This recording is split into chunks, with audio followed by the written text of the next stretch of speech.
다시 한번 박수 부탁드리겠습니다.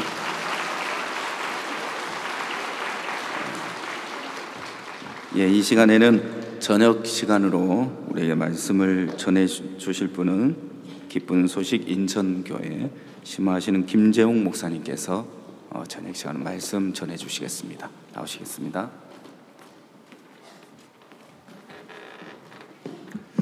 여러분 안녕하십니까? 새해 복 많이 받으십시오. 감사합니다. 한국 사람들은 복을 많이 받는 것 같습니다. 신정에도 복을 받고 구정에도 복을 받고 두 번 받아서 복을 많이 받은 백성이라서 전 세계에 복음을 전하고 선교하는 중심지가 된 것 같습니다. 성경 말씀 보겠습니다. 사무엘하 3장 성경을 보도록 하겠습니다.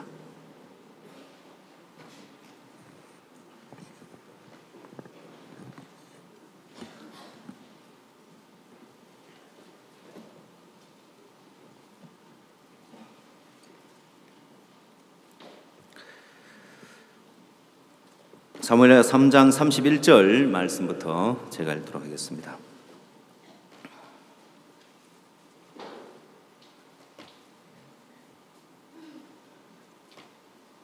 다윗이 요압과 및 자기와 함께 있는 모든 백성에게 이르되 너희는 옷을 찢고 굵은 배를 띠고 아브넬 앞에서 애통하라 하니라. 다윗 왕이 상해를 따라가서 아브넬을 헤브론에 장사하고 아브넬의 무덤에서 소리를 높여 울고 백성도 다 우니라. 왕이 아브넬을 위하여 애가를 지어 가로되 아브넬의 죽음이 어찌하여 미련한 자의 죽음 같은고 네 손이 결박되지 아니하였고 네 발이 착고에 채이지 아니하였거늘 불의한 자식이 앞에 엎드러진 같이 네가 엎드러졌도다 하매 온 백성이 다시 그를 슬퍼하여 우니라. 석양에 뭇 백성이 나와 다윗에게 음식을 권하니 다윗이 맹세하여 가로되 내가 해지기 전에 떡이나 다른 것을 맛보면 하나님이 내게 벌 위에 벌을 내리심이 마땅하다 하니라 하매 온 백성이 보고 기뻐하며 왕이 무슨 일을 하든지 무리가 다 기뻐하므로 이날에야 온 백성과 이스라엘이 네일의 아들 아브넬을 죽인 것이 왕이 한 바가 아닌 줄을 아니라. 왕이 그 신복에게 이르되 오늘 이스라엘의 방백이요 또는 대인이 죽은 것을 알지 못하느냐. 내가 기름 부음을 받은 왕이 되었으나 오늘날 약하여서 서류아의 아들인 이 사람들을 제어하기가 너무 어려우니 여호와는 악행한 자에게 그 악한 대로 갚으실지로다 하니라. 39절 말씀까지 읽도록 하겠습니다. 여러분 오늘 우리가 시작하기 전에 저희들 선교회 10대 유스를 여러분 보셨죠? 사실 10대 유스를 선정한다는 자체가 굉장히 어려웠던 것이 그보다 더 많은 뉴스가 있고 역사가 있고 하나님 많은 축복이 있는데 10가지로 함축한다는 것이 굉장히 어려웠습니다. 여러분 그 중에 1위가 뭐였죠? 기억나세요? 종교개혁 500주년 기념 행사였는데요. 사실 1517년도에 말틴 루터가 종교개혁을 할 때 그가 외친 건 성경으로 돌아가자라는 것이었습니다. 그래서 한 손에는 성경을, 한 손에는 당시 캐톨릭과 이제 두 손에 들고 어느 것이 옳으냐, 성경이 진리다. 그래 성경으로 돌아가자. 교황도 성경 아래에 있다면서 성경으로 돌아가자고 했습니다. 당시 사람들은 성경을 잘 알지 못했습니다. 그리고 성경은 굉장히 어려운 라틴어로 기록되어 있었기 때문에 일반인들이 직접 성경을 읽기는 어려웠습니다. 그래서 마르틴 루터가 종교개혁을 외치면서 많은 핍박과 어려움을 받았고 그가 핍박을 피해가서 있으면서 신약 성경을 독일어로 번역했고 그 성경이 보급되어지면서 많은 사람들의 마음에 루터가 주장하는 내용이 정말 성경적이고 올바른 진리구나.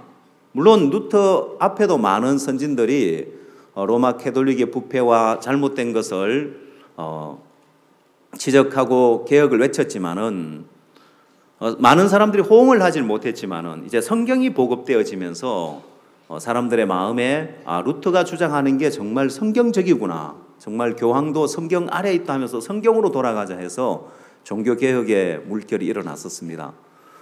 제가 수년 전에 독일에 가서 그 말틴 루터 종교개혁 500 이제 종교개혁을 기념하는 그 동상이 있었습니다.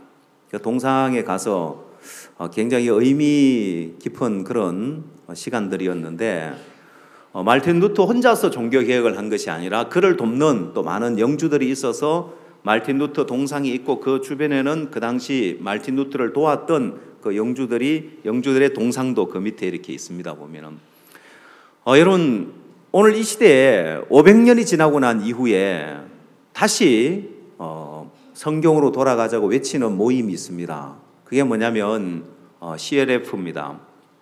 이건 교단도 아니고 교파도 아니고 저희들이 전 세계 목회자 모임으로 기독교 지도자 모임으로 만든 CLF라는 단체가 있는데 지난해죠. 지난 3월 뉴욕에서 CLF를 하면서 약 850명이 되는 많은 미국의 목사님들이 함께 했었습니다.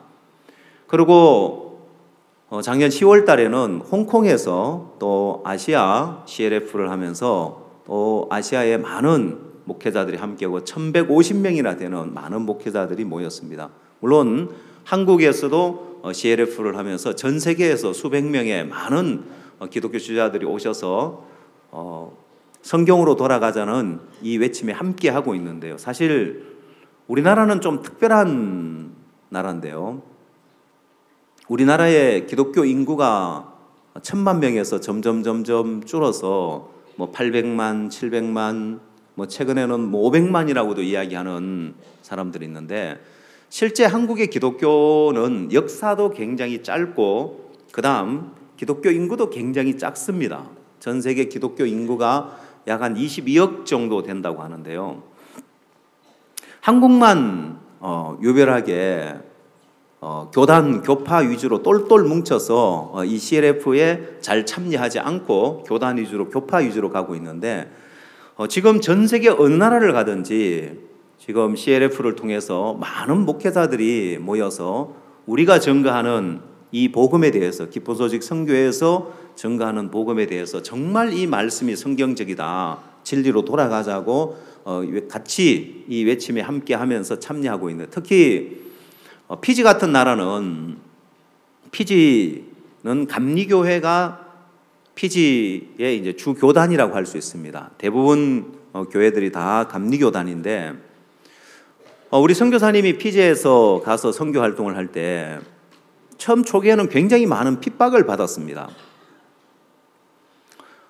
왜냐하면 피지 감리교회에서 한국 이제 감리교회에 우리 교회에 대해서 물어보면서 우리 교회에 대해서 안 좋게 이야기를 한 거예요. 그래서 굉장히 많은 핍박을 받고 어려움을 당했었는데, 박 목사님께서 피지에 방문하셔서 캠프를 하면서 거기서도 이제 CLF를 했었습니다.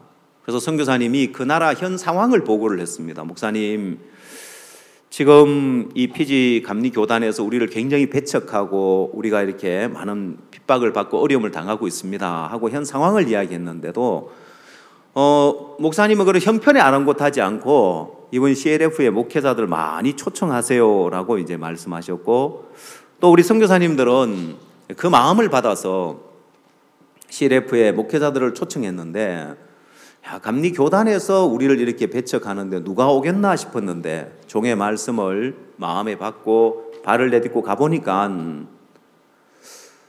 감리 교단에 속해 있지만은 우리를 반겨주고 또 CLF 목회자 모임에 와서 말씀을 들은 거예요. 이분들이 와서 참 진지하게 CLF에 와서 말씀을 듣고 복음을 들으면서 이 교회가 말로만 듣던 그런 이상한 교회가 아니고 참된 성경적인 참된 교회구나. 그러고는 감리교단의 내부에 논란이 일어났습니다. 한쪽에서는 우리 교회가 안 좋은 교회라고 이제 비난하는 사람이 있고, 내가 직접 가봤는데 가보니까 정말 성경적이더라. 그리고 참된 복음을 전해주더라. 그래서 이제 감리교단 내부에 이제 논란이 일어난 거예요. 그래서 교단에서 그러면 한국에서 월드캠프라고 한다고 하는데 거기에 우리 중에 대표급 되는 목사를 한 명 보내서 정탐을 한번 해보자. 그 교단이 어떤 교단인지. 그러고는 한 분을 이제 보낸 거예요. 그분이 한국 월드캠프에 참석하고 거기 있는 CLF 프로그램에 함께 하면서 박 목사님을 만나 뵙고 복음을 듣고 구원을 받은 거예요. 자, 이렇게 구원을 받고 돌아가니까 이제 가서 뭐라고 보고했을까요? 그 기쁜 소식 선교에 너무 참된 교회고 진리의 교회다. 정말 성경적인 교회고 복음적인 교회다. 이렇게 이제 가서 보고를 하니까 피지 감리교단의 대표급 되는 목사님들은 참 용기 있는 목사님들 같아요. 왜냐하면 이제 그래 됐으면 그렇구나 하고 이제 뭐 핍박하고 이제 배척하지 말아야 되겠구나 하고 이제 이렇게 이제 하는 차원이 아니라 우리 선교사님을 불러서 정식으로 사과를 한 거예요. 우리가 정말 잘못 알았다. 한국 감리교회에서 비난하는 이야기만 듣고 우리 교단이 기쁜 소식 선교회가 이상한 교회인 줄 알고 배척을 했는데 정말 잘못했다면서 앞으로 우리가 같이 일하자면서 참 용기 있게 그렇게 사과를 하는 거예요. 그러고는 MOU를 맺게 되었고 우리가 올해부터는 피지 전역에 감리교단 목회자들 모임을 할 수 있도록 이제 그 모임을 같이 감리교단과 같이 의논하고 1월달, 2월달 그런 프로그램을 잡아서 저희들이 감리교회 목회자들을 위한 이런 목사 모임 CLF를 피지에서 해 나가려고 하는데, 그래서 올 한 해는 또 피지 감리교단 안에 일어날 복음의 역사를 생각하니까 너무 소망스럽고 감사합니다. 특히 감사했던 것은 이 기독교 500주년 기념일이 10월 31일이었습니다. 1517년 10월 31일에 종교개혁이 일어났기 때문에 11월 31일 기념해서 500주년이 됐는데, 그때 전 세계 많은 대표급 목사님들이 오셔서 CLF 모임을 하면서 이분들이 앞에 나와서 한마디씩 하는 이야기가 우리 마음에 큰 감동을 주고 힘을 주었습니다. 그분들은 각 나라를 대표하는 그런 목사님인데, 피지에서도 피지 감리교 총재께서 오셨는데 각 나라의 대표급 되는 목사님이 오셔서 공동 기자회견도 하고 또 CLF를 하면서 이분들이 발표하는 시간을 가졌습니다. 근데 이분들이 하는 이야기 속에 깜짝 놀랄 이야기들을 하셨습니다. 이분들이 와서 하는 이야기가 성경에 하나님이 아브라함 시대에 아브라함을 들어서 역사하셨고 다윗을 들어서 역사하셨고 신약시대에 와서는 사도 바울을 들어서 쓰셨는데 오늘 이 시대에는 박옥수 목사님을 들어 쓰신다면서 이 시대에 참된 하나님의 종이라고 이분들 입에서 이런 이야기를 하는 거예요. 또 말틴 루터, 그 다음 요한 웨슬레, 그 다음 D.L. 무디, 오늘 이 시대에는 하나님이 세운 참된 종은 박옥수 목사님이시다고 이분들이 이렇게 이제 발표를 하는 이야기를 들으면서 우리 마음에 큰 감동이 되었고, 정말 전 세계에서는 우리가 하고 있는 일에 대해서, 우리 선교에 대해서, 우리가 하고 있는 CLF나 또 그 다음에 굿뉴스코 프로그램이나 가장 크게 우리가 가장 힘있게 복음을 위해 달려가고 선교 활동을 하고 있습니다. 보면은 그래서 한국에서만 사람들이 배척하고 있는 그런 상황인데, 정말 전 세계 기독교 인구의 아주 작은 비율을 차지하고 있는 한국인데도, 역사도 짧은데도 이게 이제 한국 사람들의 마음의 구조가 특별해서 그렇습니다. 사람들이, 오늘은 여러분들에게 제가 마음의 길에 대해서 말씀을 전하려고 하는데, 이 마음의 길이 잘못됐기 때문에 한국 사람들의 마음의 길이 잘못되어서 한국 사람들이 사실은 행복할 수 없는 그런 마음의 구조를, 마음의 길을 가지고 있습니다. 여러분, 사람이 행복하냐 불행하냐는 것은 내가 어떤 형편에 처해 있느냐 따라 달라지는 게 아닙니다. 행복하냐 불행하냐는 것은 마음에 어떤 길을 가지고 있느냐 따라서 행복과 불행이 달라지게 되어 있습니다. 한 번은 대학생 캠프를 할 때였습니다. 대학생 캠프를 하는데 캠프에 참석한 학생 중에 한 학생이 막무가내로 집에 간다고 이제 소동을 피웠는가 봐요. 교사가 학생하고 대화도 안 되고 통제도 안 되니까 그 학생을 데리고 왔어요. 진행부로. 그래서 제가 이 학생을 만나보니까 이 학생은 아니 내가 가겠다는데 왜 못 가게 하냐. 나 이런 데인 줄 모르고 왔다 가겠다는 거예요. 그런데 굉장히 이제 자세나 말하는 거나 이런 걸 어른들을 무시하고 함부로 막무가내인 그 모습을 보면서 제가 그 학생에게 이야기를 했어요. 그래 가는 건 네 자유다. 근데 잠깐만 내 이야기를 듣고 가라. 사람의 마음에 길이 있다. 산에 가면 등산로가 있는데 등산로가 왜 생기는지 아느냐? 사람이 그 길로 자주 오르락내리락 자주 다니면은 자연스럽게 길이 생긴다. 마음의 길도 그러한데 사람의 마음이 어느 쪽으로 흘러가느냐에 따라서 마음의 길도 그렇게 생기는데 네가 여기 와서 이렇게 막 함부로 행동하고 함부로 말하고 다른 사람을 무시하는 이런 건 네 마음의 길이 잘못 나 있기 때문에 그렇다. 내가 한 가지 물어보자. 너 아르바이트 해본 적 있냐? 있다고 하는 거예요. 그러면 네가 아르바이트 할 때 거기서 그 사장님 밑에서 고분고분하게 시키면 시키는 대로 일하고 거기서 말 잘 듣고 했냐? 아니면 일하다가 뭐가 마음에 안 맞으면 때려치우고 나왔냐? 학생이 생각을 해보더니만 자기 아르바이트 하면 늘 점장하고 부딪히고 쑥 털리면 그냥 때려치우고 나와버리고 그렇게 한 거예요. 자기 여러 번 뭐 마음 안 맞아서 그냥 때려치우고 나왔다는 거예요.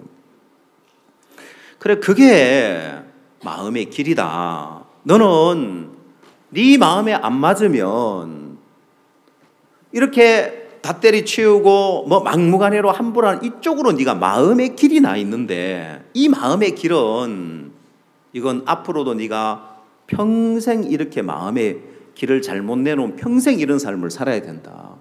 네가 직장을 잡아서 직장 생활을 하더라도 직장 생활 하면서 또 마음에 안 맞을 텐데 그러면 거기서 널 상사들 원망하고 불평하고 살든지 때려치우든지 늘 네가 그런 길로 마음의 길이 흘러갈 거고 뿐만 아니라 결혼을 해도 마찬가지다. 결혼을 해도 두 사람이 서로 만나서 마음이 딱 맞을 수 없는데 마음이 안 맞으면 늘 부딪히고 사내 못 사내 하고 불행한 길을 가야 된다.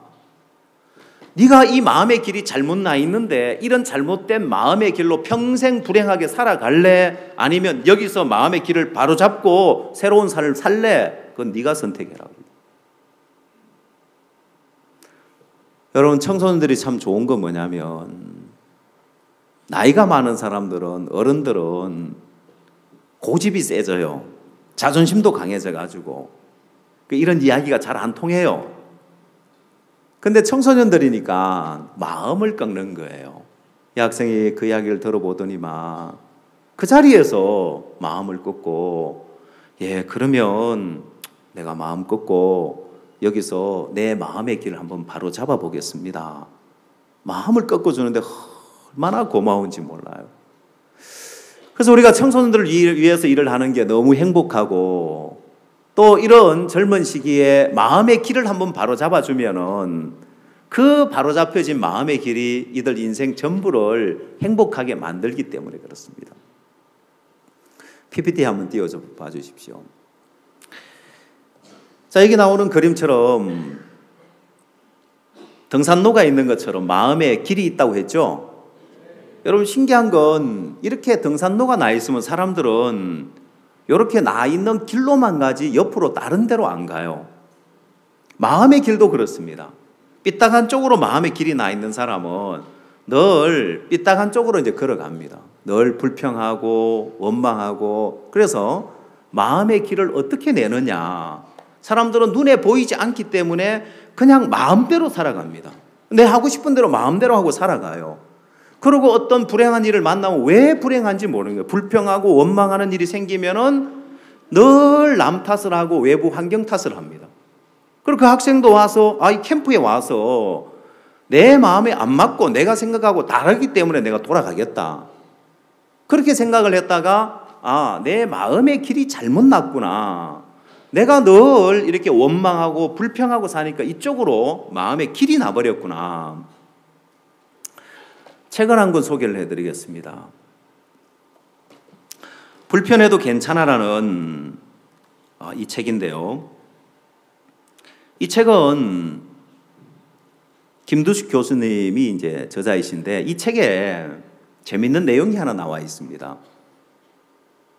그게 뭐냐면 지랄 총량의 법칙. 욕하는 거 아닙니다. 예? 사람들이 왜 지랄한다고 하죠? 지랄 총량의 법칙이라는 게 있다는 거예요. 그 사람이 평생 할 지랄이 있다는 거예요. 총량이. 이 총량을 다 쓰고 죽는다는 거예요. 요즘 이제 중2병이 있는데 그 중2병 문제 안 된다는 왜? 차라리 어릴 때 지랄을 하면 나중에 지랄을 안 하는데 그 어릴 때 지랄을 안 하면 그 지랄을 다 쓰고 죽어야 되기 때문에 뭐 이제 나이가 들어서 지랄을 한다든지 늦바람을 핀다든지 이게 다 이제 지랄 총량의 법칙이라고 이제 이 책에서 주장을 하고 있어요. 근데 저는 오늘 그와 좀 반대되는 이제 주장을 펼치려고 합니다. 그게 뭐냐면 지랄 계속의 법칙입니다. 그러니까 한 번 지랄을 떠는 사람은 계속 지랄을 하게 돼 있어요. 왜냐하면 마음의 길이 지랄하는 쪽으로 길이 나면 평생 지랄하고 사는 거예요. 어느 게 맞는지 여러분 그건 보십시오. 저는 성경을 근거로 하기 때문에 성경이 맞아요. 보면은 이분은 성경을 모르고 그냥 인생살이 중에서 한 거기 때문에 지랄 총량의 법칙이라고 했지 모르지만은 이 마음의 길이라는 측면에 보면은요, 한 번 지랄을 하고 그쪽으로 길이 나고 한 번, 두 번 그 길로 가는 사람은 계속해서 그쪽으로 길이 나게 되어 있습니다. 왜냐? 그 증거가 2016년에 일어났던 한 사건을 예를 들 수 있습니다. 케냐에서 2016년도에 126개 학교가 불탔습니다. 학생들이 불을 질렀습니다. 학교를 불지르고 기숙사를 불지르고 불을 질렀는데 이제 126개 학교가 불타니까 이게 국가적인 이제 문제가 되어서 대통령하고 학부형들하고 간담회를 하면서 이 원인을 찾고 해결하기 위해서 회의를 할 정도로 국가적인 큰 문제로 이제 이 문제가 대두되었습니다. 여러분, 왜 학생들이 이렇게 학교 기숙사를 다 불태우고 이런 일을 저질렀느냐? 그래서 이 신문에서 이제 나오기는 신문에서 대통령과 학부형들이 모여서 원인은 학생들에게 학업에 대한 스트레스 때문에 학생들이 이런 일을 저질렀다. 그래서 대통령이 학부형들에게 당부하기를 학생들에게 너무 이 학업에 대한 스트레스를 주지 말라고 이게 회의 결과였습니다. 사실 근본 원인을 찾지 못하고 그냥 수박 그달기식으로 이제 넘어간 겁니다. 그럼 여러분, 실질적으로 학생들에게 왜 학교를 불질렀느냐고 했을 때 원인은 너무 우스운 것이었습니다. 유럽에 축구 결승전을 있는데 그 축구 경기 안 보여준다고 불질렀다는 거예요. 또 어떤 학교는 왜 불질렀는 학생들이 시험 문제 너무 어렵다고 불질렀다는 거예요. 이유가 너무너무 기가 막힌 거예요. 여러분, 학생들이 시험 문제가 어려우면 어떻게 생각해야 됩니까? 어떻게 생각해야 돼요? 내가 공부를 안 했구나 이래 생각해야지 그게 학교를 불지를 일입니까 보면은. 자, 왜 이제 학교를 불질렀느냐? 축구 경기 안 보여줬기 때문에? 아니면 시험 문제 어려웠기 때문에? 아니 그러면 시험 문제 어려운 나라가 어디 뭐 한두 나라입니까? 여러분 시험 문제 쉽습니까? 어렵습니까? 예, 여기 우리 있는 학생들 시험 문제 어렵죠? 예, 왜 어려워요?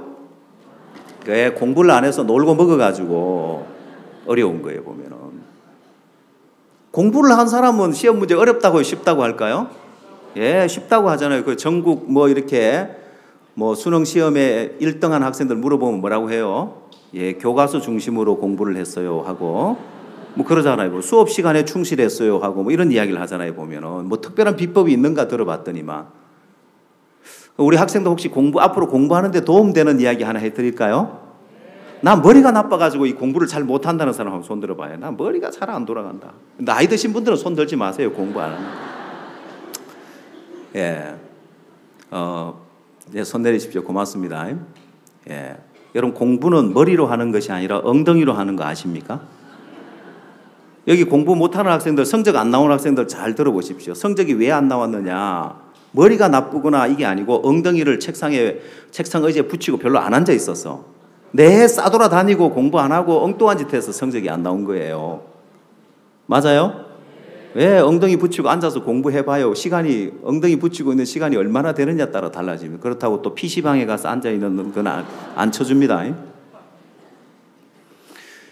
자, 이제 학생들이 왜 학교를 불질렀느냐? 그거는 어릴 때부터 학생들의 마음의 길이 잘못 나 있는 게 있습니다. 그게 뭐냐면 이 케냐 학생들의 마음에 어릴 때부터 데모데이가 있어요. 그게 뭐냐? 어느 날이 되면 학생들이 특별한 이슈가 없어도 데모를 하는 거예요. 유리창을 깨고. 그래서 그게 심해지면은 학교 문을 닫는 거예요. 폐교 선언을 하고 학생들 학교 오지 말라고 이제 막는 거예요. 왜? 이렇게 이제 불 지르고 이런 일로 번질까 싶어서 그런 거예요. 그때는 축구 경기 안 보여줘서도 아니고 시험 문제 어려서도 아니고 데모 데이가 있어서 그날 되면 데모를 하는 거예요. 그러다 보니까 마음의 길이 그렇게 나 있다 보니까 야, 우리 축구 보고 싶은데 왜 안 보여주는 거야? 시험 문제 왜 이리 어려운 거야? 마음의 길이 그래 나 있기 때문에 그런 계기가 되니까 데모를 하고 처음에는 유리창 깨고 뭐 이런 정도에서 이제는 학교를 불지르고 몇 학교 불지르니까 모방 범죄로 해서 연쇄적으로 126개 되는 학교에 불지르는 이런 사건이 일어난 거예요. 마음의 길이 잘못 나 있어서 그렇습니다. 여러분, 사람들은 마음의 길에 대해서 잘 모르기 때문에 그냥 마음의 길을 관리 안 하고 잘못된 마음의 길을 바로 잡을 때 사람이 행복해질 수 있고 또 때로는 마음의 길이 없어서 불행해진 거예요. 그 마음의 길이 없으면 새로 길을 내야 되는 거예요. 결국 많은 사람들이 마음의 세계를 몰라서 마음을 관리할 줄 모르고 마음대로 마음의 길이 잘못된 대로 방치해 두기 때문에 불행한 길로 갈 수밖에 없는 거고 또 행복에 도달하고 싶어도 행복에 도달할 수 있는 길을 내놨지 않기 때문에 불행해질 수밖에 없는 거예요. 또 다른 한 사건을 예를 들자면 마음의 길이 없어서 불행해진다는 말이 무슨 말이냐? 그건 에티오피아의 사건을 예를 들 수 있습니다. 1984년도에 에티오피아에 대기근이 왔습니다. 이 에티오피아 또 소말리아 이쪽 지역에 굶어 죽는 사람들이 많은데 그건 이제 기근이 와서 굶어 죽습니다. 그래서 1984년은 약 100만 명이 굶어 죽었습니다.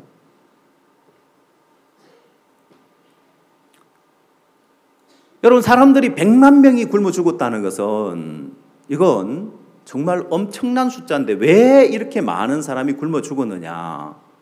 사실은 양식이 없어서 굶어 죽었다기보다는 길이 없어서 굶어 죽었다고 하는 표현이 정확한 표현입니다. 왜냐? 100만 명이 굶어 죽어가는 위기에 처해 있을 때 전 세계에서 구호 물자를 보냈습니다. 여러분, 우리나라가 양식이 남아 도는 나라죠. 처치가 곤란인 나라죠. 그죠? 그리고 한 해 우리나라에서 음식 쓰레기로 버려지는 돈이 약 6조 원 가량 된다고 합니다. 자, 우리나라를 비롯해서 여러 선진국에서 굶어 죽어가고 있다고 하니까 구호 물자를 보내고 양식을 보낸 거예요. 전세기를 띄워서 에티오피아 아디스아바바 공항에 양식을 실어다 줬습니다. 점점 전 세계에서 구호 물자를 보내고 양식을 보내서 아디스아바바 공항에는 양식이 산더미처럼 쌓여 있었습니다.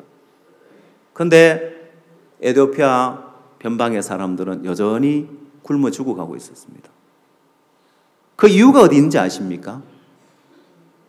그건 길이 없어서 굶어 죽었습니다. 양식이 없는 게 아니고 양식은 산더미처럼 쌓아놓고 모자라면 또 전 세계에서 더 보내줄 수 있는데 에티오피아 변방까지 갈 수 있는 길이 없는 거예요. PPT 보여주십시오. 자, 그 오지까지 가려면은 이렇게 길이 없어서 당나귀를 이용해서 간다든지 아니면 이렇게 사륜 구동차를 이용해가지고 겨우겨우 이렇게 개인 짐들 정도 싣고 갈 수 있는 이런 길밖에 없는데 적어도 100만 명이 굶어 죽어가고 있다면 큰 트레일러에 양식을 실어서 가야 해결이 될 거 아니에요. 근데 길이 없는 거예요. 그걸 갖다 줄 수가 없는 거예요. 자, 여러분 길이 있었으면 그 기근을 해결하고 굶어 죽지 않게 했을 겁니다. 사람들의 마음의 길도 그렇습니다. 왜 사람들이 불행해지느냐? 어려움을 만났을 때 왜 사람들이 절망하고 좌절하고 자살하고 왜 불행해지느냐? 마음의 길이 없어서 그렇습니다. 여러분, 사람은 어떤 어려움을 만나도 마음의 길이 있으면은 그 불행에서 벗어나고 행복할 수 있습니다. 혹시 만약에 빚을 많이 져서 어려움을 겪고 있다면 누군가가 나를 도와줄 빚 문제를 해결해 줄 사람이 있다면 빚 많은 게 뭐가 문제가 되겠냐는 거예요. 길이 없으니까 그러죠. 갚을 길이 없고 해결할 길이 없을 때 어렵고 그 다음 절망하고 좌절하지. 그럼 여러분 실질적으로 사람이 어려움에서 벗어나는 데 있어서 형편이 변해야만이 어려움에서 벗어나는 것이 아니라 마음이 먼저 그 문제에서 어려움에서 벗어나는 길이 있습니다. 여러분들이 이곳에 와서 왜 말씀을 듣고 왜 믿음의 세계를 배워야 되냐면은 이 믿음의 세계는 어떤 어려움을 만났을 때, 어떤 문제를 만났을 때, PPT 꺼주셔도 됩니다. 어떤 어려움이나 문제를 만났을 때 우리 마음을 문제에서 어려움에서 우리 마음을 다 해결된 가운데로 옮겨 놓으면은 실제 우리의 삶에도 변화가 오는 이 믿음의 비밀이 있어요. 많은 사람들이 이런 길을, 믿음의 길을 가지고 있지 않습니다. 지금 내 눈앞에 보이는 형편을 해결하고 문제를 해결하려고 하지 어려움이 왔을 때 내가 마음을 옮겨 놓으면은 그 어려움이 해결되고 문제가 해결되는 이 마음의 세계를, 믿음의 길을 모르고 있어요. 여러분 실제로 이건 하늘의 어떤 비밀이라고 할 수 있습니다. 보통 사람들이 알지 못하는 삶의 비결이에요. 많은 사람들은 그냥 살아가면서 형편을 따라서 살아가고 내 눈앞에 보이는 형편이 해결되고 문제가 해결되어야 기뻐하는 삶을 살고 있습니다. 내 눈앞에 어려움이 있다. 이 어려움이 해결되어야지 기뻐하는 이 형편에 매인 삶을 사는데 실제 인생에 이 마음의 길을 알면 남들이 가지고 있지 않는 마음의 길을 하나 여러분들이 발견하면 내게 지금 만 가지 문제가 있고 만 가지 어려움이 있어도 내 마음을 그 문제에서 벗어나고 어려움에서 벗어나고 다 해결된 가운데로 마음을 옮겨놓으면 형편이 따라오고 내 인생이 내 삶이 달라진다는 이 비밀을 모르고 있습니다. 이런 마음의 길을 모르고 있는 거예요. 그래서 여러분이 이번 수양회를 통해서 만약 이런 마음의 비밀을, 마음의 길의 비밀을 깨닫는다면 여러분 인생은 너무너무 놀라운 삶이 되어집니다. 지금까지 형편에 매여 있던 삶, 지금까지 내 주변 형편의 환경에 사람에 또 내 자신에 매여 있던 그 삶에서 하늘의 비밀을 깨닫고 나면 만 가지 문제가 있어도 내 마음 하나를 옮겨놓으면은 실제 내 삶도 내 마음이 옮겨놓은 대로 옮겨지는 이 하늘의 비밀을 여러분이 발견하고 새로운 인생이 될 수 있습니다. 이게 무슨 말이냐? 너무 막연하게 보일지 모르겠습니다. 그래서 좀 실질적인 이야기를 한번 해보도록 하겠습니다. PPT 한번 보여주십시오. 제가 조금 넘어가서 먼저 그 이야기부터 먼저 해드릴게요.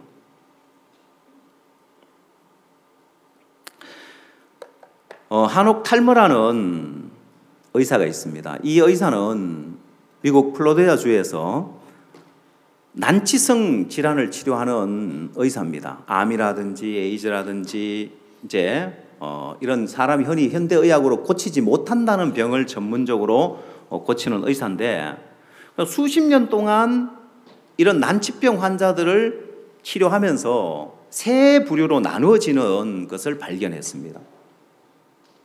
보통 사람들이 현대의학으로 고치지 못한다는 이런 난치병에 걸리게 되면, 암에 걸린다든지 이런 병에 걸리게 되면은 대부분 사람들이 첫 번째 케이스가 뭐냐면은 이제 부정적인 마인드를 갖는 거예요.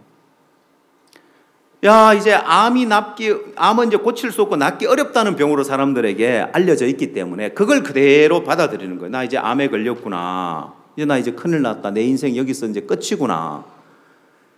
이제 내가 사형 선고를, 사형 언도를 받은 거나 다름없고 시한부 인생을 살구나 하면서 이제 부정적인 어떤 생각을 가지고 좌절하고 절망하는 사람입니다. 이런 사람들은 마지막 죽을 때까지 가장 극심한 고통을 당하다가 죽는데요. 근데 대부분 사람들이 이런 케이스에 속하는 거예요. 암에 딱 걸리면, 불치병에 딱 걸리면은 대부분 사람들이 이 병은 고치기 어려워하는 이런 대중들의 집단 신념, 우리 사회에 흐르고 있는 이제 이런 생각을 받아들이고 그대로 받아들이고 좌절하고 절망하는 거예요. 이게 이제 첫 번째 이제 그룹의 사람들입니다. 가장 고통을 당하고 두 번째 그룹의 사람들은 긍정적인 마인드를 갖는 사람인 거예요. 그래, 한편으로는 암이 고치기 어려운 병이라는 걸 한편으로는 받아들이면 그래도 나는 나을 수 있다는 믿음을 갖고 암과 싸우는 사람들인 거예요. 자, 그래서 세상에는 암에 걸리고 이런 난치병에 걸리고 불치병에 걸리면 좌절하고 절망하는 사람이 있고, 그래도 내가 여기서 내 인생이 무너질 수 없지, 내가 다시 일어나야지 하면서 싸우는 사람이 있습니다. 근데 이런 사람은 비교적 첫 번째 케이스보다는 비교적 덜 고통을 당하고 죽는 거예요. 자, 근데 세 번째 그룹의 사람들이 있습니다. 세 번째 그룹의 사람은 어떤 사람이냐? 아니, 부정적인 생각을 하는 사람, 긍정적인 생각을 하는 사람, 그거 말고 또 뭐가 있지? 자, 그게 오늘 여러분들에게 알려주려고 하는 하늘에 속한 이 비밀, 마음의 새로운 길입니다. 이 세 번째 그룹 사람들은 암은 낫기 어렵다는 이 대중적인 의식 자체를 받아들이지 않는 거예요. 그러고는 다 나았다는 믿음을 갖는 사람들인 거예요. 자, 그래서 어떤 병에 걸렸든지 이미 다 나았다는 믿음을 가지고 담대하게 사는 사람들인데, 이 부류에 속한 사람들이 암이 완전히 사라지고 암에서 벗어나서 새로운 삶을 사는 이런 많은 사람들이 일어나는 거예요. 여러분, 실제로 우리 가까이에도 이런 분이 있습니다. 이번 수양회 복음반에 가시면 만날 수 있는데 아주 유명한 분이십니다. 우리나라에 유능한 의사들이 있었는데 허목이라는 당대 유명한 의사도 있었고 또 허준이라는 또 유명한 의사도 있었죠. 그분은 이야기하기를 허목이 있었고 허준이 있었다면 오늘 이 시대는 허인수가 있다면서 자칭 이제 허씨 집안을 자랑하는 분입니다. 보면 이분은 구원받기 전에 백혈병으로 다 죽어가고 있었습니다. 친구 되는 우리 지금 미얀마에 계시는 김대인 선교사님이 계시는데 친구가 아파서 다 죽어간다고 하니까 찾아가서 병문안을 하고 책을 한 권 이렇게 준 거예요. 그게 이제 죄사함 거듭남의 비밀이었는데 그 책을 읽다 보니까 우리 죄가 어떻게 사해지는지 자세하게 복음이 나와 있어서 구원받는 길이 자세히 나와 있고 또 그 간정 속에 박 목사님께서 배가 아팠는데 어느 날 성경을 보다가 기도하고 구한 것은 받은 줄로 믿으라는 그 말씀이 마음에 떠오르면서 아, 그러면 내가 지금 아프지만 다 나았구나 하고 믿음을 가졌다는 거예요. 그러고는 손님들 와서 식사할 때 위궤양으로 밥 물에 말아서 김 조각하고 이렇게 드셨던 분이 밥상에 차려져 있는 음식 같이 막 드시면서 아프지만 나았다고 드신 거예요. 그러니까 당장 신호가 오죠. 배가 아파서 화장실에 가서 배가 아픈데도 그렇지만 이건 형편이야. 아프지만 나았다는 믿음을 가지신 거예요. 근데 너무 놀라운 것은 그 이후에 깨끗하게 병에서 나은 거예요. 그 간정을, 그 말씀을 오래전 수양회 때, 여름 수양회 때 말씀을 전했는데 그 수양회 때 그 말씀을 들은 많은 사람들이 수백 명의 환자들이 그 말씀을 들으면서 아, 그러면 나도 아프지만 나았다고 믿음을 가지면 병이 낫겠구나. 놀라운 역사가 일어났어요. 병에서 낫고 아픈 데서 벗어나는. 근데 그 이후에 책을 통해서도 또 간증을 통해 똑같은 믿음을 가지면은 그 병에서 낫더라는 거예요. 그래서 우리 허인수 목사님이 아, 그러면 내 병도 다 나았구나. 그리고 아프지만 나았다는 그 말씀을 믿음으로 백혈병에서 벗어난 거예요. 재밌는 간증들이 많은데 본인한테 직접 들어보십시오. 한 번은 그렇게 이제 구원을 받고 수양에 와서 봉사를 했대요. 식당에서. 식당에 보면은 밥조도 있고 국조도 있고 여러 조가 있거든요. 보면은 국조를 했대요. 그러면 큰 국솥에 이걸 이제 저어야 되는데 밑에 이제 눌어붙지 않도록 그 조장이 우리 허 목사님 보고 뭐라고 하더래요. 그때는 목사가 아니었죠. 형제님 그렇게밖에 못합니까? 더 빨리 저으세요 했거든요. 허인수 목사님 입에서 나 환자잖아요 하고 이게 막 튀어나올 뻔했대요. 입을 탁 때렸대요. 이렇게 본인 표현으로. 왜? 내가 아프지만 나았는데 내가 무슨 환자야. 그러니까 내가 환자다 아프다는 그 자체를 받아들이지 않는 거예요. 그러고 사니까 백혈병에서 깨끗하게 나아서 건강한 삶을 사는 거예요. 근데 어느 날 교회에서 결혼을 하라고 하더래요. 결혼 생각도 못하고 있었는데 아프지만 나았다는 믿음을 갖고 이제 잘 살았는데 결혼을 하라고 하니까 내가 한 가정을 책임져야 되는데 정말 병에서 다 나았는지 병원에 가서 그때 검사는 안 해봤대요. 결혼하라는 말을 듣고 병원에 검사로 가는데 좀 떨리더래요. 아, 내가 다 나았다고 해서 이렇게 살았는데 내가 과연 한 가정을 책임지고 또 이렇게 건강한 몸으로 가정을 이끌고 살 수 있을까? 병원에 가서 검사를 해보니까 검사 결과가 보통 사람보다 더 건강하다면서 판정을 받은 거예요. 그래서 지금 결혼해가지고 잘 살고 계시는 거예요. 근데 그 이후에 대장암이 걸리고 그 다음 또 비장암이 걸리고 근데 이분은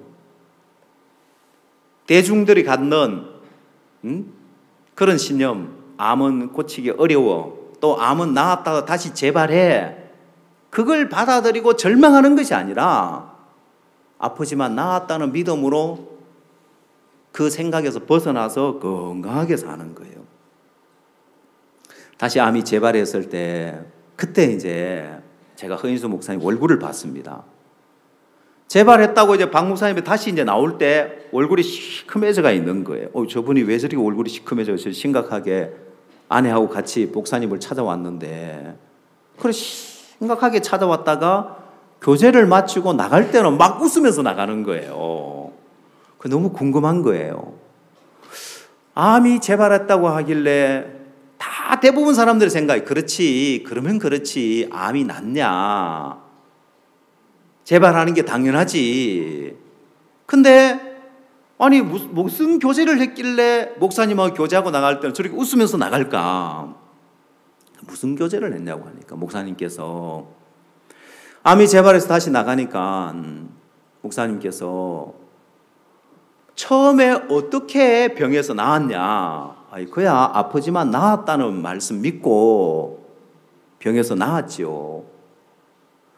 목사님께서 설명하기를 만약에 구원을 누가 빼앗아 갈 수 없지만은 만약에 누가 구원을 빼앗아 갈 수 있어서 빼앗아 갔다고 하자.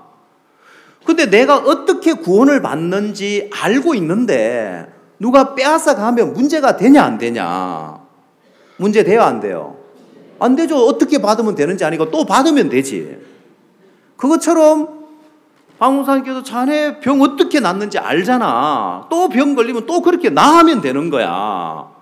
그래서 허인수 목사님 특유의 표정, 이런 표정을 잘 지어요 보면은.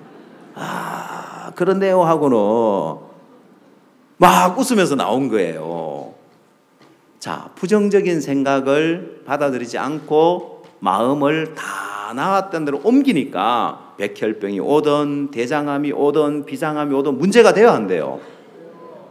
문제 안 되니까 이번 수양회 복음밥 말씀 전하죠. 문제 되면 어떻게 복음밥 말씀 전하겠어요 보면은. 여러분, 이 마음의 길에 비밀을 많은 사람들이 모르고 있습니다. 이 믿음의 길의 비밀을. 왜 믿음 배워야 되냐? 왜 믿음 가져야 되냐? 여러분 인생에 어려움 안 당하고 병 안 걸리고 불행 안 만날 것 같으면 이 세상에 사는 동안 잘 먹고 잘 살다가 믿음 안 갖고 지옥 가세요. 근데 이 세상에서 어려움도 오고 병도 오고 인생의 문제도 오고, 그렇지만 내가 그 문제에서 벗어나서 행복하게 살다가 천국 가려면 믿음 배워야 되는 거예요.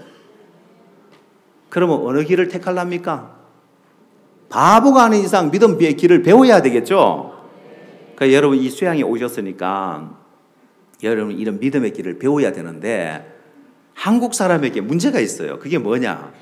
자, 다시 이제 앞으로 가서 한국 사람의 문제에 대해서 하나 알려드릴게요. 자, 우리나라 사람들은, 우리 학생들 잘 들으세요. 군유스쿨 학생들. 여러분들 어떤 교육을 받았습니까? 어떤 교육을 받았어요? 예, 지식 위주의 교육을 받았습니다. 그리고 주변의 사람들은 전부 다 나와 경쟁 상대죠. 남보다 뛰어나야 되는 거예요. 그래서 한국의 도서관에 가면은 사람들이 전부 다 조용하게 혼자 공부합니다. 옆에 사람 다 경쟁 상대고, 반 친구들도 내가 등급을 잘 받아야 되니까, 그렇죠? 다 경쟁 상대인 거예요. 자, 그렇게 한국 학생들은 어릴 때부터 다 남보다 뛰어나야 된다는 이 교육을 받으면서 전부 다 경쟁 상대로 교류하지 않고 살아왔습니다. 그래서 다른 사람들과 이제 교류를 하지 않다 보니까 다른 사람들을 누르고 이겨 먹으려고 하는 거예요.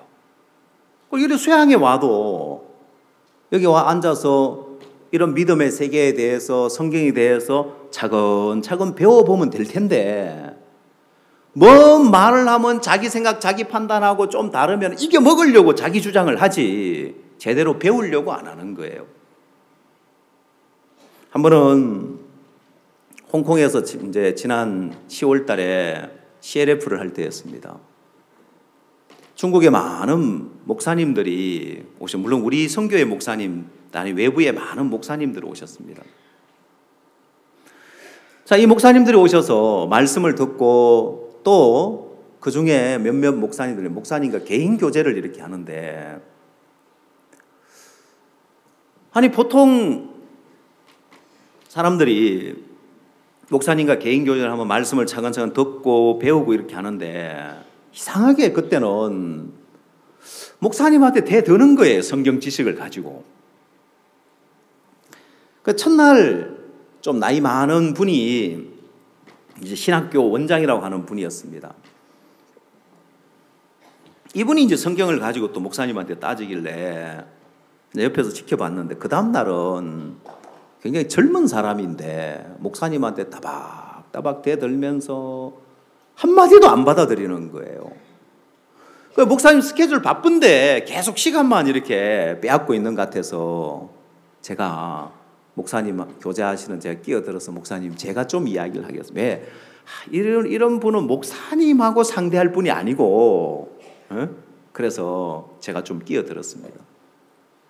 그래서 제가 그 목사님한테 다른 것 안 묻고 성경, 신구약 성경 전체 다 몇 번 읽어봤냐고 물어봤어요. 그래서 자기가 뭐 성경 읽어봤다고 하길래 그러지 말고 자세하게 성경 하나도 처음부터 창세기부터 요한계시록까지 하나도 안 빼고 차근차근 다 읽어봤냐, 몇 번 읽어봤냐고 대답을 못해요. 그래서 제가 한 번도 안 읽어봤죠 하니까 아무 말 못하는 거예요. 여러분, 많은 목사들이 성경을 안 읽어보고 성경을 처음부터 끝까지 읽어본 적도 없으면서 몇몇 가지 아는 성경 지식을 가지고 자기 옳다고 그렇게 주장을 하는 거예요. 너무 웃긴 일이죠. 우리 성교회는 성경을 많이 읽게 하는 성교회죠. 교인들이고 목회자 성경을 많이 알아야 되는데 우리 군유스코 훈련받는 학생들도 성경을 한번 많이 읽어보십시오. 또 해외 봉사활동을 갔어도 한번 틈나면은 성경을 많이 한번 읽어보십시오. 저는 구원받을 때 교회를 안 다녀봤기 때문에 성경을 하나도 몰랐습니다. 아무것도 몰랐습니다. 근데 제가 성교학교를 가기 전에 성경을 한 10번 이상을 읽은 것 같아요. 성경을 한 10번 이상 읽고 성교학교를 가니까 성교학교에서 말씀 듣는 말씀 하나하나가 어느 부분을 듣더니 성경 전체가 다 연결되어서 성경 말씀들이 들어오는 거예요. 그 말씀 하나하나를 막 놓치기 아까울 정도로 그 말씀들이 좋았습니다. 근데 그분은 뭐 킹제임스 성경이 어떻고 뭐 히브리어가 어떻고 하는데 성경은 한 번도 안 읽어본 거예요. 그러니까 무슨 대화가 되겠냐는 거예요. 그러니까 이론으로 교단과 교리에 이제 빠질 수밖에 없는 게 한국 교회의 문제가 그겁니다. 한국 교단의 많은 목사들이 성경을 많이 읽지 않기 때문에 교리 위주로, 교파 위주로 갈 수밖에 없습니다.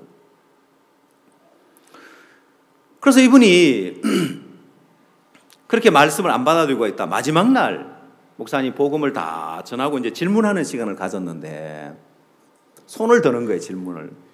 또 틀림없이 또 엉뚱한 질문 하겠다 싶었습니다. 저분 아직 자기 옳다는 생각 가지고 하나도 안 받아들이고 있는데 막 그 1000명이 넘는 대중 앞에서 손을 들고 질문하기를 구원에 대해서는 이게 난해한 문제인데 말틴 루터로 영어로는 의인이고 육어로는 죄인이라고 했는데 이걸 함부로 이렇게 풀 문제가 아닌 것 같은데 어떻게 생각하시냐고 질문을 했어요. 아니 지금 복음 전해가지고 모든 죄가 사해지고 우리가 영원한 속죄를 의롭다는 말씀을 전해줬는데 엉뚱한 질문이죠. 그래서 목사님께서 요한복음 2장에 물도온 하인들에게 물인데 떠서 갖다 주라고 하면 이게 얼마나 난해하냐. 성경이 난해하다. 38년 된 병자 일어나 자리를 두고 얼마나 난해하냐. 그러나 믿으면 너무 단순한 거라고. 그러니까 거기 있는 1000명이 전부 다 아멘하고 박수를 쳤어요. 그때 아멘하고 박수를 치는 이 박수가 그 목사님을 다 때리는 소리였어요. 거기서 깨져버린 거예요. 왜? 딴 사람들 다 믿고 아멘 하는데 자기 혼자만 지금 안 믿고 지금 난해하다고 했으니까 얼마나 어리석은 자가 돼버려요. 모임이 끝나고 나서 그분을 만나보니까 거기서 깨달은 거예요. 그분이 야, 딴 사람들 다 믿음 갖고 마음을 영원한 속죄의 말씀을 받아들이고 의롭다는 마음을 옮겼는데 자기만 지금 뭐 이론으로 따지고 아직 믿음도 못 갖고 있으니까 자기가 잘못된 걸 거기서 발견한 거예요. 그러면서 이분이 나 버리지 말라 하면서 그러더라고요. 걱정 마시라고. 우리는 70번 죄를 짓고 70번씩 7번 죄를 지어도 용서해 주라는 말씀대로 우리는 다 받아주니까 걱정하지 말라고. 또 그 다음에 첫날 말씀을 안 받았던 신학교 원장님 되는 이분도 복음 말씀 들으면서 구원을 받으시고 뭐라고 이야기하시냐면은 내가 박 목사님에게 굉장히 무례한 짓을 한 것 같아. 내가 꼭 목사님에게 사과하고 싶다고. 저 목사님이 마음에 안 두시겠죠? 첫날 너무 이제 목사님에 대들고 무례하게 했으니까. 예, 목사님은 그런 건 마음에 안 두십니다. 걱정 안 하셔도 됩니다. 근데 이분이 그게 마음에 탁 맺혀가지고 목사님한테 꼭 한번 사과를 하고 싶었던가 봐요. 그러니까 목사님 출국하기 전에 바로 직전에 목사님 찾아뵙고 목사님 제가 너무 무례했습니다. 너무 어리석었습니다 하면서 목사님에게 사과를 하는 거예요. 아닙니다. 괜찮습니다. 우리 같이 일합시다. 중국에 복음을 전하는 일에 우리 같이 일합시다 하고 목사님 받아주니까 이 목사님이 너무 기뻐하고 돌아가서는 또 우리 중국의 목사님들 초청해가지고 집회도 하고 그 교회에 힘있게 복음이 전거되고 있는데 중국의 큰 교회더라고요. 여러분, 사람들은 마음의 길이 잘못 나는 거에 대해서 아무 생각 없이 이렇게 미련하게 살아가는데, 자, 다시 PPT 봅시다. 그래서 한국 사람들은 다른 사람보다 뛰어나려고 하는 그런 생각들 때문에 서로 교류하지 못하고 마음이 높아져서 배우려고 하지 아니하고 그냥 이기려고만 합니다. 이런 수양에 오셔서 여러분의 이론을 이기려고 하지 마. 여기에 있는 목사님들은 성경을 수십 번 통독한 분들입니다. 그냥 한마디 한마디 하는 것 같아도 다 성경의 근거를 가지고 하는 이야기이기 때문에 여러분의 생각과 여러분의 판단을 내려놓고 한번 들어보십시오. 유대인들은 교육을 할 때 이런 지식 위주의 어떤 주입식 교육이 아니라 토론식 교육을 하고, 도서관에서도 이게 이스라엘 나라 도서관의 모습인데 앉아서 조용히 공부하는 사람이 없습니다. 이 도서관은 서로의 어떤 그런 이제 주장을 펼치면 토론의 장이라고 할 수 있습니다. 자, 그래서 서로 토론을 해보면은 다른 사람의 주장을 들어보면은 내가 옳다고 생각했는데 논리를 폈는데 다른 사람이 반대 논리를 펴는 이야기를 들어보면 내 생각이 이게 옳은 게 아니구나. 그러면서 사람들의 마음에 자기의 부족함을 발견하는 거예요. 여러분, 그게 유대인들의 지혜로운 삶의 근원이라고 할 수 있습니다. 반면에 한국 사람들은 마음이 굉장히 교만해져 있는 거예요. 주변 사람들과 교류해보지 않았기 때문에 내 생각에서 옳다는 생각이 들면 누가 뭐래도 그 생각을 못 버리는 거예요. 자, 이런 마음의 길이 영적인 세계, 신앙을 하는 이 세계에 와서도 굉장히 방해가 되어지는 거예요.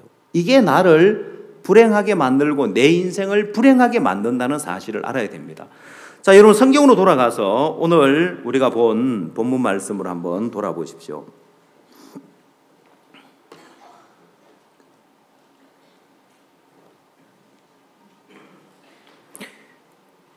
사무엘하 3장입니다.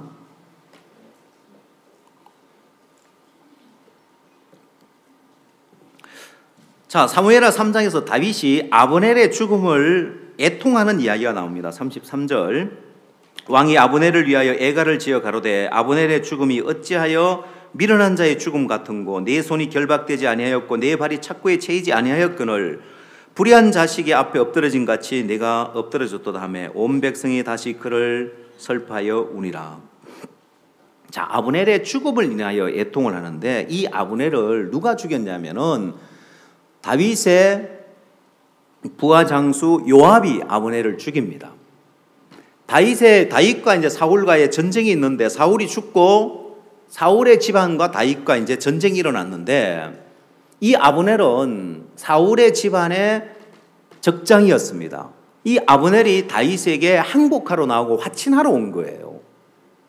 자, 그래서 다윗은 이 아브넬의 이제 투항을 받아들이고 화친하는 걸 받아줬는데 그 소식을 듣고 전쟁터에 나가 있던 요압이 돌아와서 요압은 이 아브넬을 향하여서 앙심을 갖고 있는 자입니다.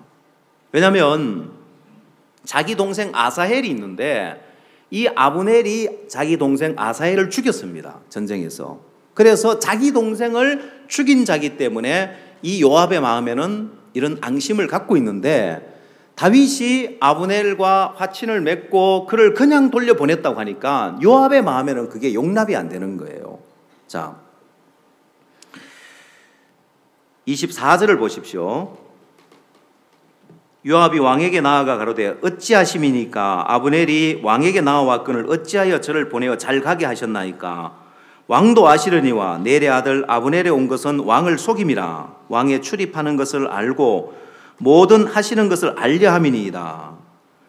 이에 다윗에게서 나와서 사자들을 보내어 아브넬을 쫓아가게 하였더니 시라 운물가에서 저를 데리고 돌아왔으나 다윗은 알지 못하였더라. 아브넬이 헤브론으로 돌아오매 요압이 들어보러 종용이 말하는 듯이 저를 데리고 성문으로 들어가서 거기서 배를 찔러 죽이니 이는 자기 동생 아사헬의 피를 인함이더라. 자, 이렇게 이제 다윗이 살려준 화친을 맺은 아브넬을 요압이 죽여버렸습니다. 근데 실제 이 아사헬, 이 요압의 동생 아사헬은 아브넬이 죽였다고 할 수는 없습니다. 아브넬은 전쟁에 이제 패해서 도망을 가는데 이 아브넬이 발이 굉장히 빠른 자였습니다. 그래서 이 아사헬은 요압의 동생 아사헬은 발이 빠른 자예요. 들로르처럼 발이 빨랐다고 합니다. 내가 쫓아가면 저 아브넬을 죽이게 잡을 수 있겠다고 쫓아가는데 아브넬이 쫓아오는 아사헬에게 이야기합니다. 너 나를 쫓아오지 말고 다른 군사를 쫓아가서 그를 잡으러 가라. 내가 너를 죽이면 내가 네 형의 낯을 어떻게 보겠느냐. 쫓아오지 말라고 권합니다. 근데도 아사헬은 자기 발 빠른 것만 믿고 아브넬을 추격해 가다가 아브넬이 더 이상은 이제 안 되겠다 싶어서 창 뒷것을 툭 내밀었습니다. 근데 달려오는 힘에 의해서 아사헬이 거기 찔려 죽은 거예요. 맥없이. 이건 아브넬이 죽였다고 말할 수 없습니다. 이 아브넬은 아사헬을 죽이면 나중에 요압의 얼굴을 어떻게 보겠나 싶어서 제발 나 쫓아오지 말라고 다른 병사를 쫓아가라고 청했는데도 말 안 듣고 결국 자기를 믿다가 죽은 겁니다. 근데 요압은 자기 동생을 죽였다는 그 앙심 때문에 이 아브넬을 죽였는데 그 아브넬의 죽음을 다윗이 굉장히 애통하는 장면이 바로 사무엘하 3장입니다. 왜 다윗이 이렇게 애통하냐면 사울의 집안과 전쟁이 있는데 이 아브넬이 다윗에게 투항을 함으로 인하여서 화친을 맺으면 전쟁을 끝낼 수 있는 거예요. 전쟁이 계속되면 많은 젊은이들이 피 흘려 죽어야 되는 거예요.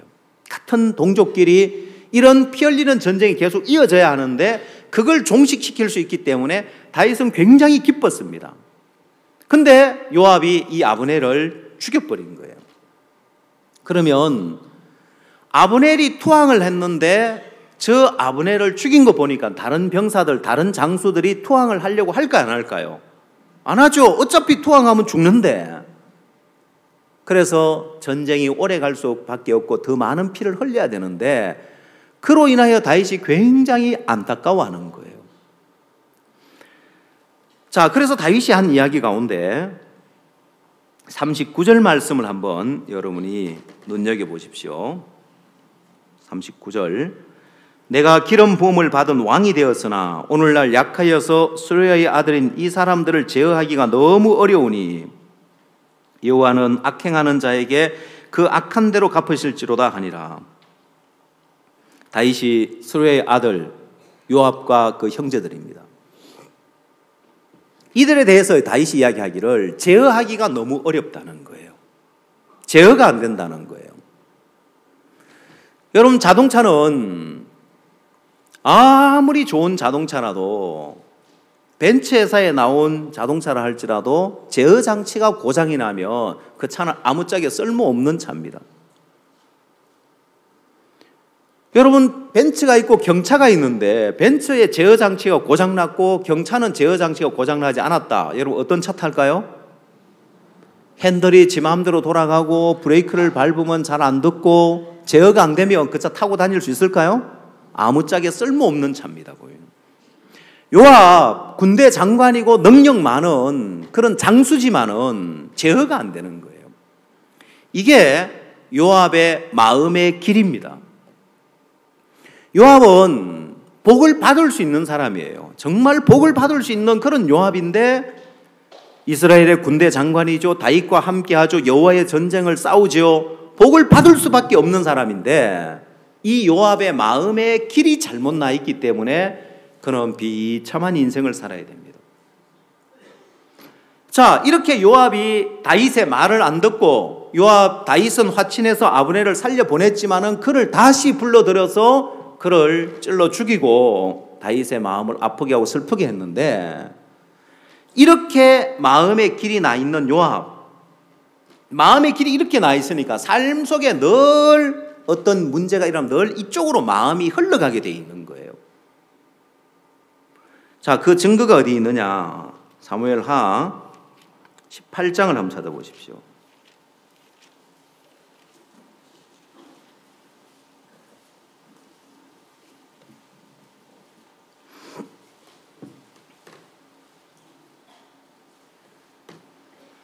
자, 사무엘하 18장은 다윗이 왕이 되고 난 이후에 압살롬의 난이 일어나서 다윗이 도망갔다가 다시 압살롬과의 전쟁을 하는 그런 이제 상황에 놓여 있는데 다윗이 부하 장수들에게 당부를 하는 게 있습니다. 5절, 사무엘하 18장 5절.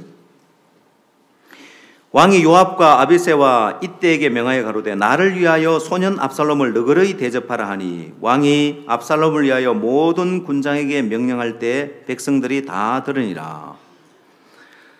다윗의 아들 압살롬이 난을 일으켜서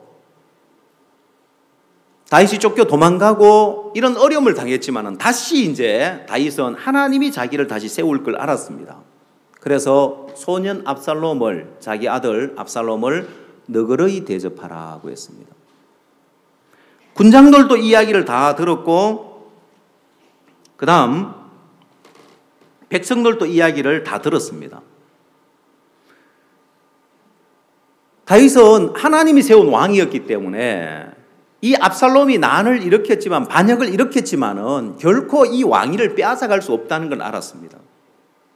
자, 그리고 이제 전쟁에서 다윗이 승리를 하고 압살롬의 군대가 패하고 도망을 가는데 어떤 일이 일어나느냐? 9절. 압살롬이 다윗의 신복과 마주치니라. 압살롬이 노새를 탔는데 그 노새가 큰 상수리 나무 번성한 가지 아래로 지날 때에 압살롬의 머리털이 그 상수리 나무에 걸림에 저가 공중에 달리고 그 탔던 노새는 그 아래로 빠져간지라. 이 압살롬은 머리털이 아름다운 자라 했습니다. 머리털을 길게 길렀는데 이 노새를 타고 도망을 가다가 상수리 나무 가지에 머리털이 걸리는 바람에 나귀는 빠져나가고 거기 대롱대롱 달려있는 거예요. 자, 그걸 보고 한 병사가 그걸 보고 요압에게 이야기를 하니까 요압이 왜 그를 당장에 쳐 죽이지 않았느냐? 그럼 내가 너에게 상을 줬을 건데. 여러분, 이 병사는 이야기하기를 당신도 들었거니와 왕이 소년 압살롬을 너그러이 대하라고 하지 않았느냐? 당신이 내 손에 은 1000개를 준다 할지라도 나는 왕의 명령을 어기고 압살롬을 칠 수 없다고 이야기를 합니다. 근데 압살롬은 나는 너와 같이 지체할 수 없다면서 상수리 나무에 달려있는 그 압살롬의 심장을 찔러 죽입니다. 자, 이렇게 이제 요압이 압살롬을 죽입니다. 그로 인하여서 다윗이 그 죽음에 대한 이야기를 듣고 어떻게 했느냐? 33절 말씀을 보십시오. 사무엘하 18장 33절.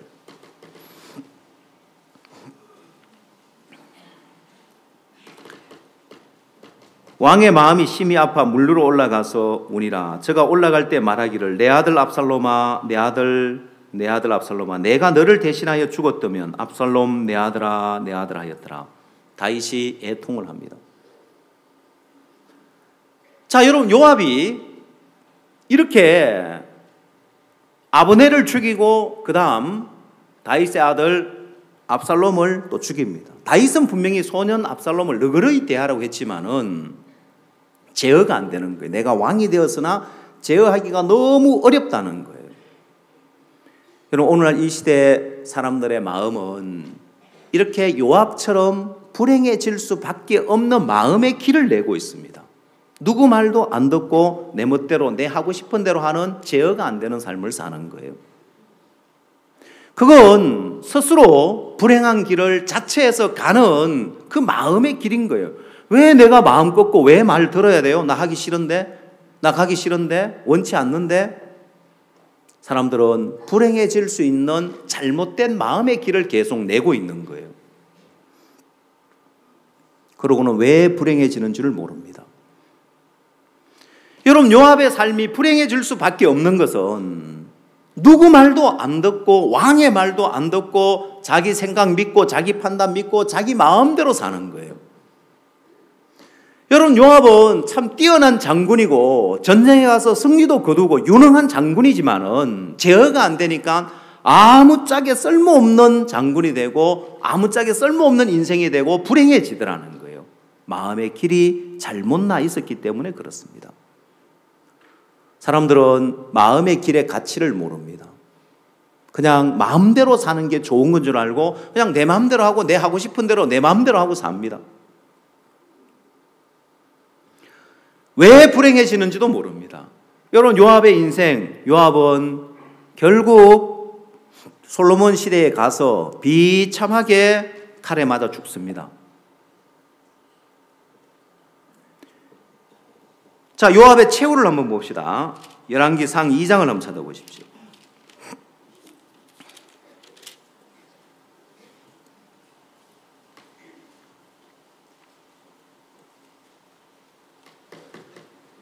열왕기상 2장 28절입니다.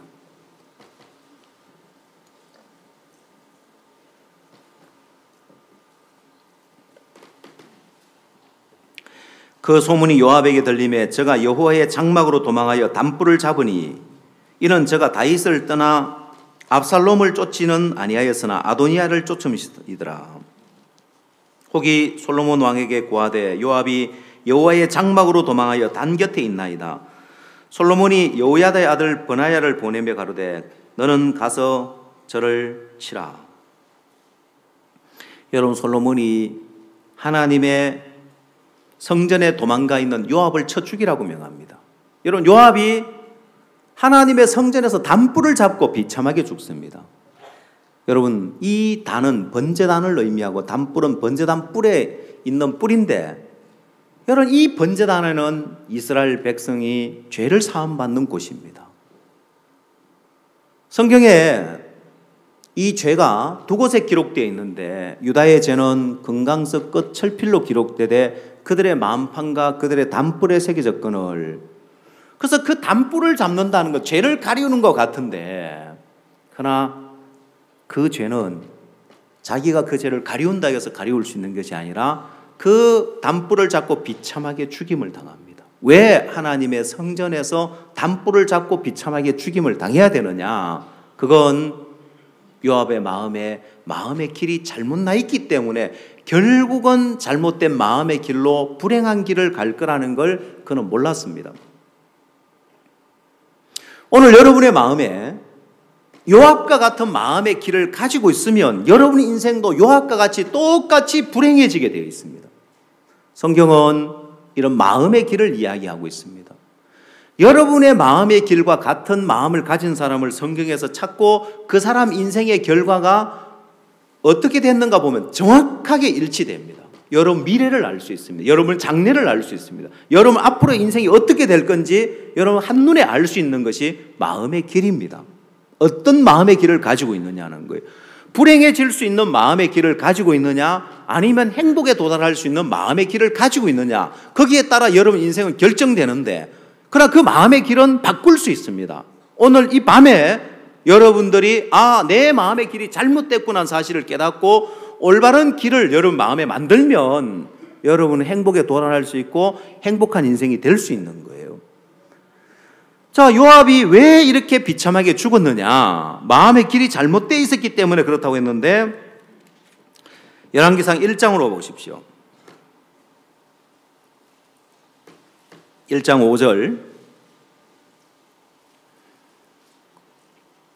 때에 핫기스의 아들 아도니아가 스스로 높여서 이르기를 내가 왕이 되리라 하고 자기를 위하여 병거와 기병과 전배 50인을 예비하니 저는 압살롬의 다음에 난 자요 체형이 심히 준수한 자라. 그 부친이 네가 어찌하여 그리하였나는 말로 한 번도 저를 섭섭하게 한 일이 없었더라. 아도니아가 스루야의 아들 요압과 제사장 아비아달과 모의하니 저희가 쫓아 도우나 제사장 사독과 여호야다의 아들 브나야와 선자 나단과 시므이와 레이와 다윗에게 속한 용사들은 아도니아와 같이 하지 아니하였더라. 결국 요압이 아도니아가 반역을 할 때 그때 동참합니다. 압살롬이 반역을 할 때는 압살롬을 쳐 죽였지만 그 반역에는 동참하지 않았지만은 다윗이 늙고 이불을 덮어도 따뜻하지 않고 다윗의 노년에 더 이상 다윗이 왕으로서 일하는 건 어렵다. 그럼 후계자가 누가 되겠느냐? 여러분, 이 아도니아는 압살롬의 다음에 난 자의 체형이 심히 준수한 자라고 했기 때문에 왕될 사람은 압살롬은 죽었고 왕될 사람은 아도니아밖에 없겠다 해서 아도니아 편에 서면서 그가 비참하게 죽음을 당합니다. 그러나 하나님이 예비한 왕은 솔로몬이었습니다. 이 요압은 자기 생각을 믿고 자기 판단을 믿는 자였습니다. 왕의 판단보다도 왕의 말씀보다도 자기 생각과 자기 판단을 더 믿는 그런 잘못된 마음의 길을 가지고 있었기 때문에 그 인생이 불행해질 수밖에 없었습니다. 오늘 여러분의 마음의 길을 한번 보십시오.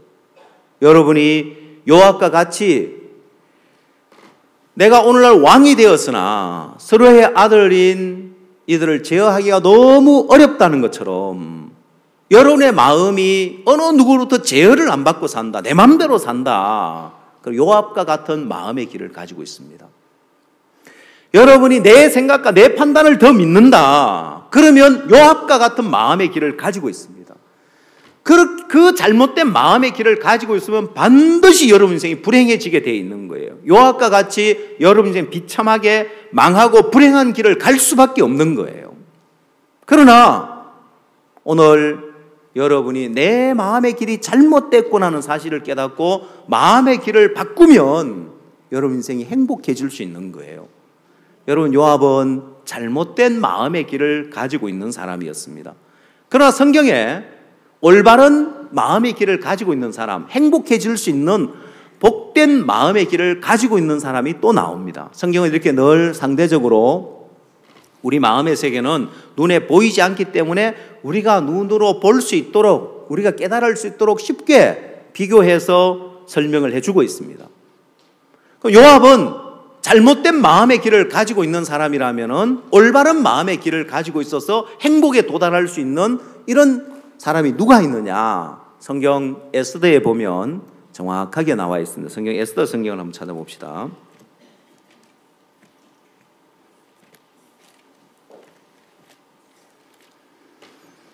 자, 에스더 2장을 한번 찾아보십시오.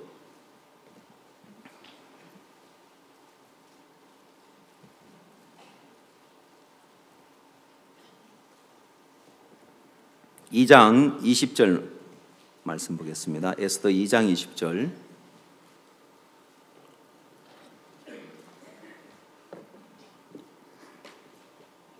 구약성경 752페이지에 있습니다.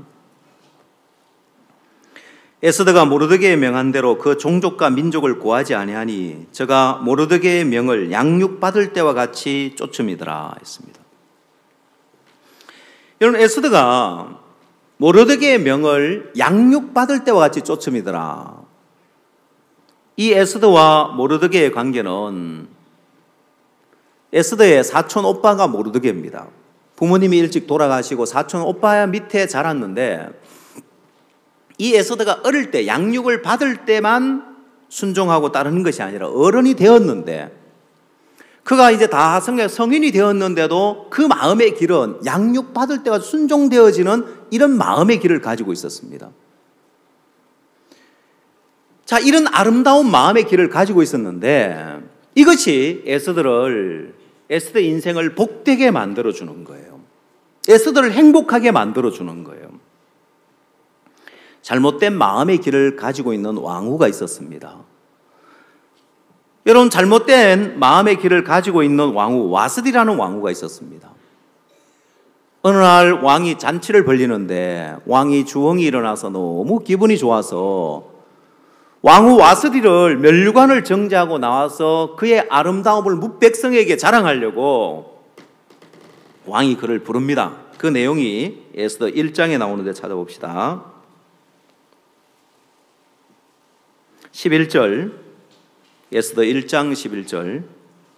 왕후 와스디를 청하여 왕후의 면류관을 정제하고 왕의 앞으로 나아오게 하여 그 아리따움을 뭇백성과 방백들에게 보이게 하라 하니 이는 왕후의 용모가 보기에 좋음이라. 그러나 왕후 와스디가 내시에 전하는 왕명을 쫓아오기를 싫어하니 왕이 진노하여 중심이 불붙는 듯 하더라. 여러분, 왕후 와스디의 용모가 마음에 들었습니까? 마음에 들지 않았습니까? 마음에 들었죠. 그러니까 뭇백성 앞에 방백 앞에 자랑하고 싶을 정도로 이 와스디는 뛰어난 미모를 가지고 있었습니다. 근데 이 와스디의 마음의 길이 잘못 나 있는 거예요. 그 마음의 길이 잘못 나 있었기 때문에 왕이 오라고 하는데도 오기를 싫어하고 왕의 잔치에 오질 않는 거예요. 요압과 같죠. 다윗이 내가 오늘날 왕이 되었으나 스루의 아들인 이 사람들을 제어하기가 너무 어렵다는 것처럼 왕후 와스디가 왕이 이 와스디를 제어할 수 없는 거예요. 오라고 하는데 안 오는 거예요. 잘못된 마음의 길을 가지고 있는 왕후였습니다. 왕후가 되었지만은 와스디는 폐위를 당합니다. 버림을 당하고 새로운 왕후를 뽑는데 그 자리에 마음의 길이 아름다운 에스더가 그 자리에 왕후로서 가게 됩니다. 근데 참 재밌는 것이 뭐냐면 왕이 한마디로 말하면은 마음의 길은 볼 줄 모르고 얼굴 예쁜 여자를 본 거예요. 똑똑하고 이쁘고 잘난 여자를 본 거예요. 그게 와스디였습니다. 그를 아내로 맞아 사니까 행복했습니까? 예? 왕이 중심의 진노가 불붙는 듯한데 행복하다는 이야기예요? 아니죠. 와스디를 아내로 맞아서 왕으로 맞아 사는데 이게 지금 와스디가 왕을 행복하게 해주는 것이 아니라 왕의 중심의 진노가 불르듯하게 만들면서 왕의 마음을 행복하게 만들어주지는 못하는, 그러면서 두 번째 왕후를 뽑습니다. 그러면 와스디한테 질렸는데 또 얼굴 예쁘고 똑똑한 여자 뽑을까요? 그러면요, 그 못생긴 여자 뽑아요? 그럼 누굴 뽑아요?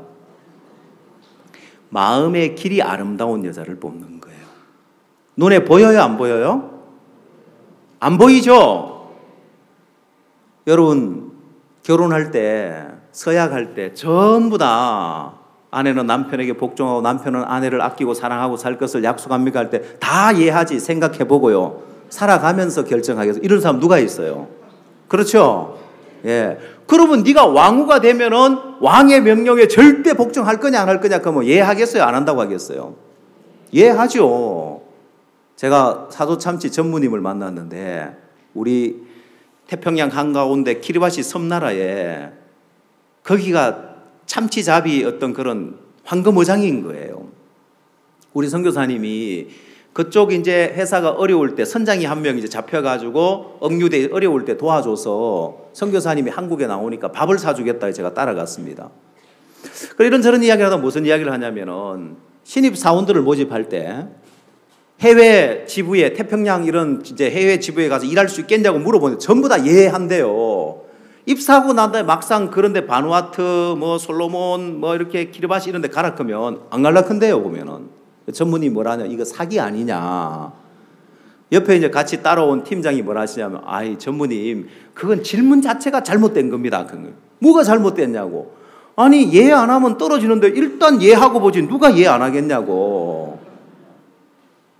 그리고 우리 아이와이프 학생 출신들 가운데 그런 섬나라에 가서 일할 수 있는 학생들 좀 추천 좀 해달라고 하더라고요.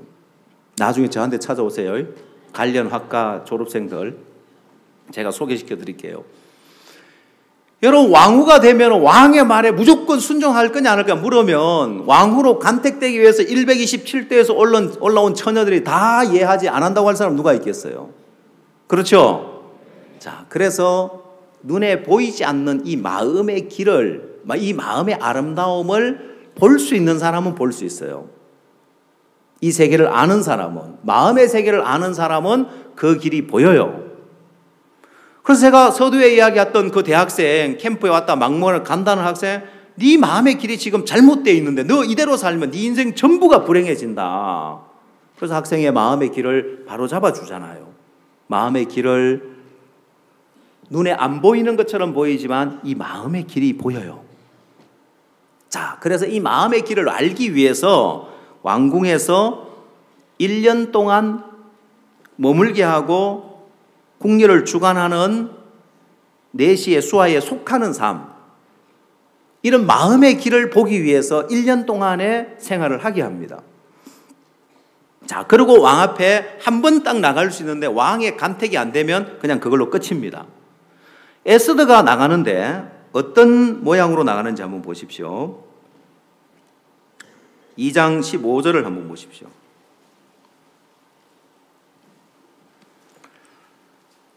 모르드게의 삼촌 아비하일의 딸 모르드게가 자기 딸같이 양육하는 에스더가 차례대로 왕에게 나아갈 때 궁녀를 주관하는 내시 헤게에 정한 것 외에는 다른 것을 구하지 아니하였으나 모든 보는 자에게 계엄을 얻더라. 자, 이 계엄을 얻었다는 것은 이뻤다, 이 아름답다, 얼굴이 아름답다 이 뜻이 아니라 사랑스럽게 여김을 받았다는 거예요. 아니, 어떻게 저런 마음에, 저런 아름다운 마음의 길을 가지고 있을까? 사랑스럽게 여김을 받은 거예요. 왜냐? 13절을 보십시오. 처녀가 왕에게 나아갈 때는 그 구하는 것을 다 주어 후궁에서 왕궁으로 가지고 가게 하고 했습니다. 처녀가 왕 앞에 나갈 때 어떤 아름다움을 추구하든지 목걸이를 구하든 반지를 구하든 반지를 손가락만에 다 끼고 가야 된다고 10개를 구하든 귀걸이를 구하든 구하는 대로 다 주는 거예요. 그럼 이 여인들은 127도에서 올라온 이 여인들은 각자의 자기 아름다움을 꾸밀 수 있는 여인, 모든 걸 다 주니까. 자, 그리고 이제 단 한 번 왕 앞에 나갈 수 있으니까 최고의 아름다운 모습으로 왕 앞에 나가려고 꾸몄을 텐데 에스더만 궁녀를 주관하는 내시 헤게에 정한 것 외에는 다른 걸 구하지 아니했다는 것입니다. 이게 에스더의 마음에 모르드게에게 양육받을 때와 같이 순종되어지는 이런 아름다운 마음의 길을 가지고 있었기 때문에 헤게가 정해주면 정해준 대로 그대로 나갈 수 있었습니다. 여러분, 궁녀를 주관하는 내시 헤게는 수없이 많은 궁녀를 왕 앞에 보내봤기 때문에 어떤 스타일을 원하는지, 그죠? 왕이 화장을 진하게 하는 걸 좋아하는지 연하게 하는 걸 좋아하는지, 뭔가 장식품을 덕지덕지 막 걸치고 가는 걸 좋아하는지 안 하는 걸 좋아하는지 알겠죠? 그죠?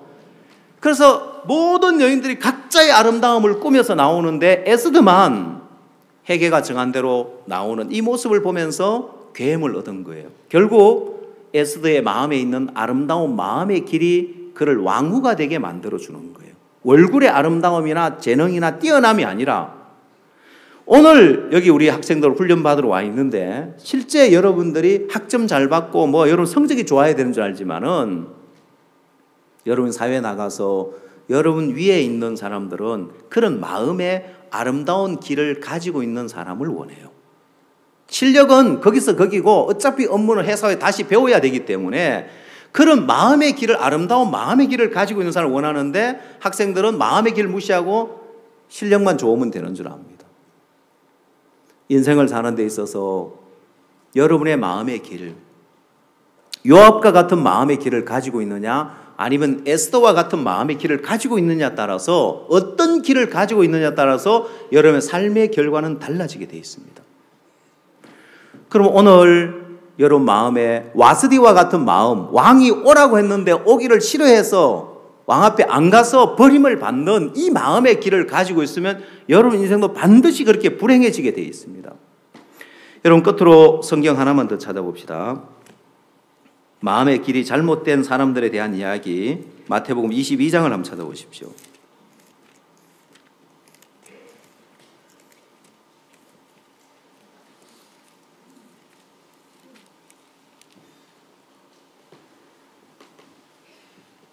삼절 말씀 보겠습니다.